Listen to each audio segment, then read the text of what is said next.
Friends, आज हम बात कर रहे हैं जीटीएल इंफ्रास्ट्रक्चर की।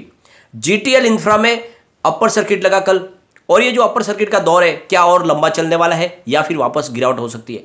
तो बहुत सारी बातें जिसको डिस्कस करेंगे इस वीडियो के माध्यम से।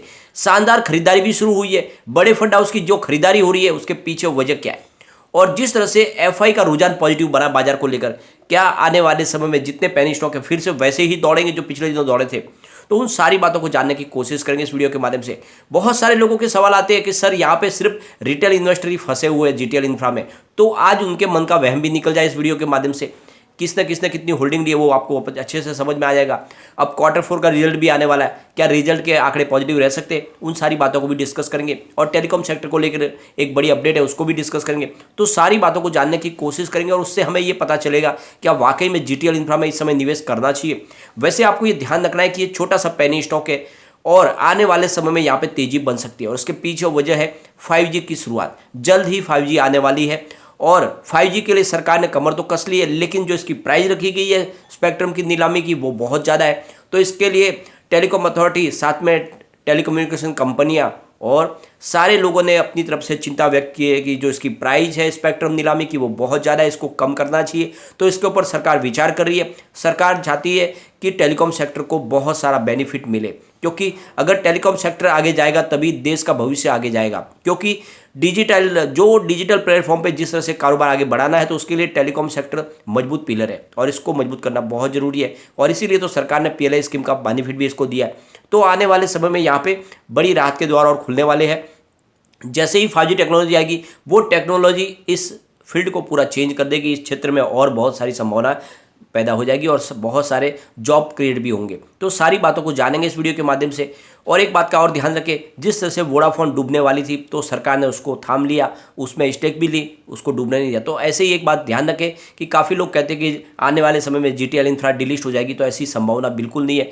फिलहाल आने वाले समय में टेलीकम्युनिकेशन सेक्टर की कोई कंपनी के डूबने की संभावना बहुत कम है और इसका तो कारोबार बहुत तेज़ी से ग्रो कर रहा है। तो आने वाले समय में जिस तरह से पॉजिटिव माहौल बन रहा है ये स्टॉक दौड़ सकता है। तो सारी बातों को जानेंगे इस वीडियो के माध्यम से। लेकिन फ्रेंड, उससे पहले अगर आप पहली बार हमारे चैनल पे आए तो चैनल को सब्सक्राइब कर दीजिए, एक बेल आइकन दबा दीजिए ताकि जब भी नया वीडियो बने पहला नोटिफिकेशन आपको मिले। वीडियो पसंद आए तो लाइक शेयर जरूर कीजिए। चलो फ्रेंड, वीडियो स्टार्ट करते हैं। मैं हूँ आपका दोस्त एसबी दवे और हमारे अपने चैनल ऑनलाइन कमाई में आपका बहुत बहुत स्वागत है। फ्रेंड्स, कल के दिन बाजार में शानदार तेजी थी और इसके पीछे वजह यह है कि एफआई और डीआई ने शानदार खरीदारी शुरू कर दी है। दोनों की तरफ से जबरदस्त खरीदारी हो रही है। उसके पीछे वजह यह है कि फिलहाल जो हमारा मार्केट है वो बहुत फेयर वैल्यू पे आ चुका है। जो इसमें करेक्शन होना था वो हो चुका है। अब एफआई को भी समझ में आ चुका है कि इससे नीचे इंडिया का बाजार नहीं गिर सकता और उनका रुझान चाइना की बजाय इस बार इंडिया की तरफ ज़्यादा है। और जिस तरह से इंटरनेशनल रीजन भी फेवरेबल है तो ऐसे में एफआई का रुझान इंडिया के मार्केट की तरफ बन चुका है। और इस समय गोल्ड की प्राइस भी काफ़ी मेंटेन है, उसमें कोई बड़ी बढ़ोतरी नहीं हो रही है और इंडियन रुपीज़ भी काफ़ी मजबूत है डॉलर के सामने। इन सारी बातों की वजह से एफआई यहाँ पे लौट आए तो यहाँ पे तेजी बन सकती है। तो एक बार हम कल के कारोबार को डिस्कस करेंगे। स्टॉक ओपन हुआ 1.50 पर, लो बना 1.45 का और अंत में 1.55 पर क्लोजिंग रही, जहाँ पे हमें अपर सर्किट देखने को मिला 5% का। वॉल्यूम को अगर देखें तो बीएससी में 1,90,30,000 का वॉल्यूम हुआ, सामने 1,14,67,000 की डिलीवरी उठेगी। डिलीवरी का परसेंटेज 60.26% है, तो शानदार डिलीवरी बेस काम हुआ। अगर हम एनएससी को देखें तो 7,15,07,000 का वॉल्यूम हुआ, सामने 3,97,17,000 की डिलीवरी उठेगी। डिलीवरी का परसेंटेज 55.54% है। अब फ्रेंड्स, इससे वॉल्यूम को अगर एनालिस करें तो पिछले एक महीने पहले इसका 10 करोड़ रुपीज़ का वॉल्यूम था, 1 वीक पहले 11 करोड़ रुपीज़ का वॉल्यूम हुआ और परसों इसका 12 करोड़ रुपीज़ का वॉल्यूम था, कल इसका 9 करोड़ रुपीज़ का वॉल्यूम हुआ। तो अच्छे वॉल्यूम के साथ में कामकाज हो रहा है, लोगों का अच्छा खासा रुझान है स्टॉक की तरफ। अब जीटीएल इंफ्रास्ट्रक्चर की अगर हम बात करें तो ये कंपनी टेलीकॉम सेक्टर की कंपनी है और यह टावर का कारोबार करती है। कंपनी 3G, 2G और 4G तीनों के लिए सर्विस देती है।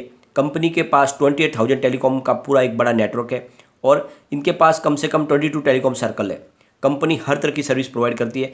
कंपनी सबसे बड़ी बात यह है कि अपने कस्टमर को, यानी जो इनके कस्टमर है, इनके क्लाइंट्स है, जिसमें वोडाफोन, आइडिया, जियो, बीएसएनएल सबको ही है, उनको टावर सर्विस तो देती है, साथ में उनके लिए पावर की व्यवस्था भी करती है। यानी अगर वो चाहे तो बिजली का इस्तेमाल जो है परंपरागत ऊर्जा के माध्यम से भी कर सकते हैं, या फिर अगर वो चाहे तो ग्रीन एनर्जी का इस्तेमाल भी करेंगे, उसके लिए भी ये सुविधा करके देते हैं। तो एक तरह से कंपनी ग्रीन एनर्जी का बिजनेस भी कर रही है और कंपनी का कारोबार बहुत तेज़ी से अब ग्रो करने लगा है, क्योंकि फिर से 5G टेक्नोलॉजी की तरफ से एक नई शुरुआत होने वाली है। तो आने वाले समय में यहाँ पे तेज़ी से इसकी प्राइस बढ़ सकती है। कंपनी ने अपने कारोबार को बहुत मजबूती से आगे बढ़ाने की शुरुआत कर दी है। यहाँ पे सबसे बड़ी बात यह है 5G के लिए कमर कस ली गई है और जीटीएल इंफ्रा ने भी कह दिया कि हम 5G के लिए तैयार है। तो बिल्कुल इनके टावर के ऊपर 5G टेक्नोलॉजी की इंस्टॉलेशन होगा और इनको उसका बहुत सारा रेवेन्यू भी मिलने वाला है। तो आने वाले समय में यहाँ पे आपको तेज़ी देखने को मिलेगी। बहुत सारे लोगों के मन में जो चिंता है वो ये है कि यहाँ पे सिर्फ रिटेल इन्वेस्टर को फंसाया गया, तो ये बात यहाँ पे बिल्कुल गलत साबित होगी।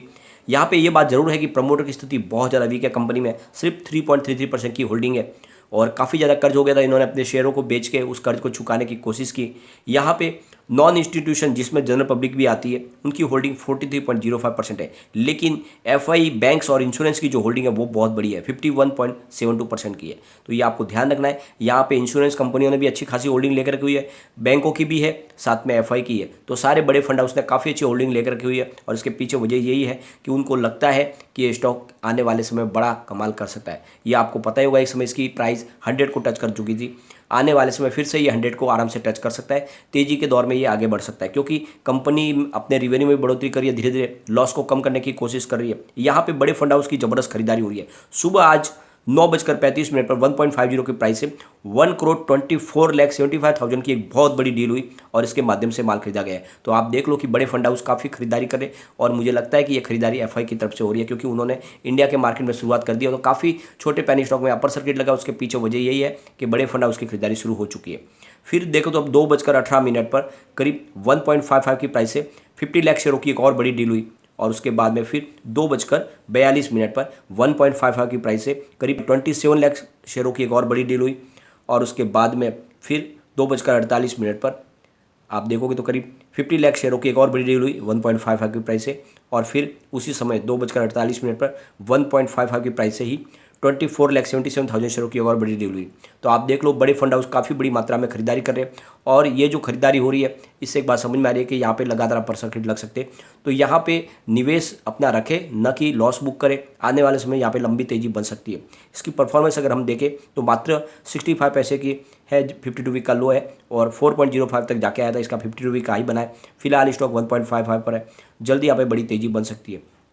जैसे कि कंपनी ने अपनी तरफ से एक्सचेंज को जानकारी दे दी है, कंपनी अपनी Q4 की तैयारी कर चुकी है और इसीलिए उन्होंने अपनी ट्रेडिंग विंडो बंद कर दी है अपने इनसाइडर ट्रेडिंग के लिए। यानी कंपनी से संबंधित जो भी स्टाफ हो, चाहे एम्प्लॉयज़ हो या फिर बोर्ड ऑफ डायरेक्टर के सदस्य हो, प्रमोटर हो, सबके लिए ट्रेडिंग विंडो क्लोज हो चुकी है क्योंकि सेबी ने लॉ लाया था कि कोई भी इनसाइडर ट्रेडिंग नहीं करेगा। उसके पीछे वजह यह है कि जो भी रिजल्ट के पॉजिटिव या निगेटिव आंकड़े उनको पता होते हैं, उसका वो मिसयूज कर सकते हैं और इसी वजह से इनको रोका गया। तो ये ट्रेडिंग विंडो तभी खुलेगी जब कंपनी अपना रिजल्ट पेश कर देगी, तब तक इनसाइडर ट्रेडिंग बिल्कुल बंद रहेगी, कोई भी ट्रेडिंग नहीं कर पाएगा।